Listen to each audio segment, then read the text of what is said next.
As I said, we're just standing by to get hold of Jordan Williams from the Taxpayers Union, and he is on the line and with us now and looking very, very executive and private funded. Jordan, welcome to the platform for, I think, the first time. Good morning, Sean. I'm sorry to run slightly late with family logistics this morning. Okay, well, it was the Taxpayers Union website that alerted to me to this outrageous piece of taxpayer spending. I have had overnight, and I'll just update you, while initially ignoring me for 24 hours, New Zealand On Air have come back through their PR person and said, oh, look, we're not going to air this. This will not go to air before the election. Well, of course, they've already funded and put to air another documentary about Chloe before this election. To your mind, does that make any difference that it's corrupt or wrong before the election date but not after? I don't think it's corrupt, but I think it demonstrates an enormous lack of judgment and is symbolic of the lack of institutional respect for things that we've always taken for granted. That these public institutions that fund media, that fund the arts, at least do their best to ensure some sort of resemblance of balance or prudence, not to get directly involved in politics. Look, regardless of whether it's an election year or not, funding 200 grand just for the script development. No, 20 grand for the script development, 200 grand for the for getting it made and aired on TV3. Yeah, I mean, but the fact is, it's for a sitting MP. Now, if there was this sort of, the Taxpayers Union will be against this per se. You know, we're in a country where we don't have publicly funded politics. Make no mistake that based on the first film or documentary about Chloe, of which this seems to be a second alliteration of, it is absolute hero worshipping. This isn't sort of some balanced journalistic type documentary, which is evidenced by the fact you need a script for it, rather than digging down and trying to find the story and approach the other side, etc., etc. But it's just illustrative of a total lack of judgment. And that's interesting that that's going to be their defence. Well, it's going to air after the election. I'm sorry, that is no defence, because this is the same agency that is responsible for the very controversial, as you've rightly covered, but being, in fairness, covered by other media too, and certainly around the traps, this $50 million public interest journalism fund. And these are the same people that made this decision that is making that.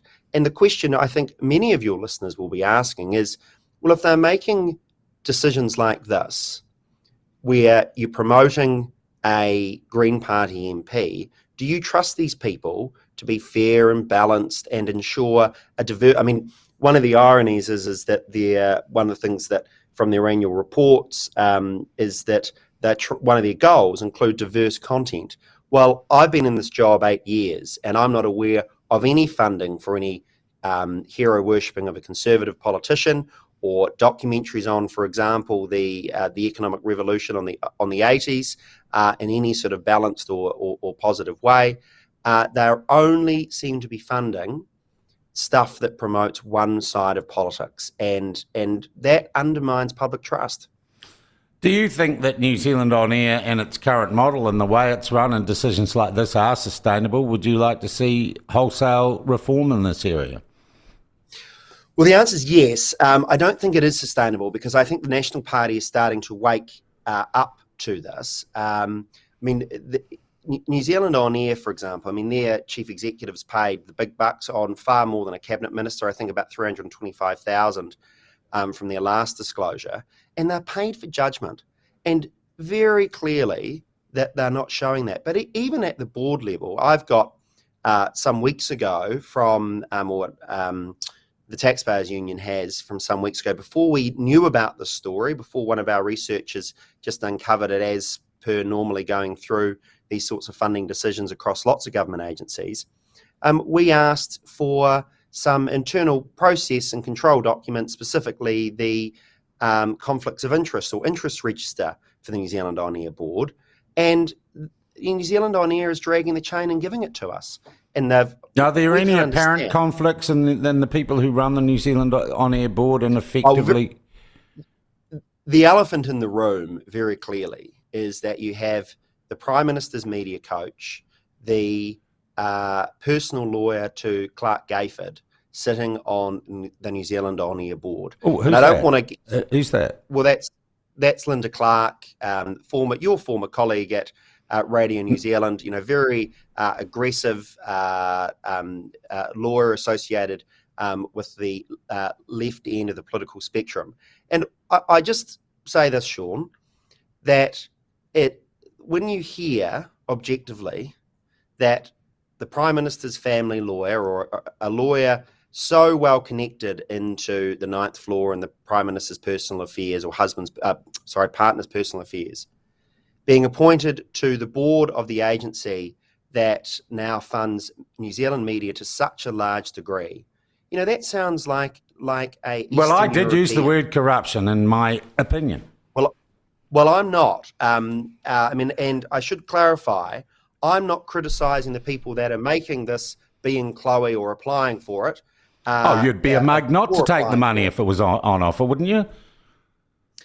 Well, that's for their own conscience.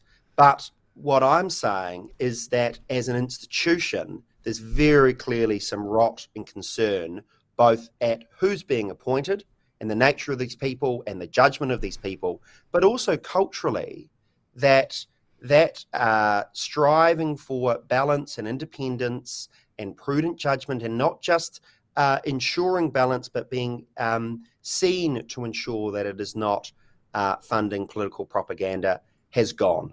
And that should really wake up these people that the National Party, as I understand it, are noticing. And we certainly didn't pull our punches on equivalent sort of cosy things that occurred under the Key government. But it seems to have got a heck of a lot worse. And now that private media are being directly funded out of NZ On Air, it's time for a wake-up call.